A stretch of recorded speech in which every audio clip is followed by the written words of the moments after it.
Friends, green world চ্যানেলে আপনাদের সবাইকে স্বাগত। আজকে একটি নতুন একটি একটি ফুলের ভিডিও নিয়ে আপনাদের সবার সামনে আমি হাজির হয়েছি। এটা হচ্ছে অ্যামারোফোপোলাস টাইটেনাম।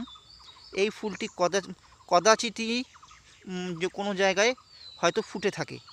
এটি একটি শক্তিশালী ঘ্রাণ দেয়, এটির থেকে তীব্র গন্ধ নির্গত হয়। এটি একটি ক্যারিয়ান ফুল হিসাবে চিহ্নিত করা হয়েছে। সুমাত্রা, ইন্দোনেশিয়াতে এই ফুল খুব বেশি পরিমাণে পাওয়া যায়। এর বৈজ্ঞানিক শ্রেণীবিভাগ হলো প্ল্যান্টা ট্র্যাকিওফাইটস, আর পরিবার হচ্ছে অ্যারাসিয়ে পরিবারের অন্তর্ভুক্ত এই ফুলটি।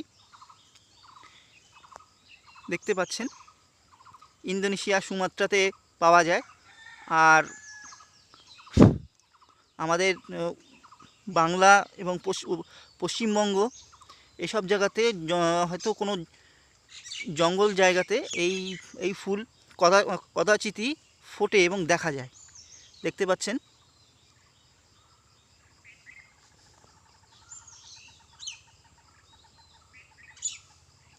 Thanks for watching.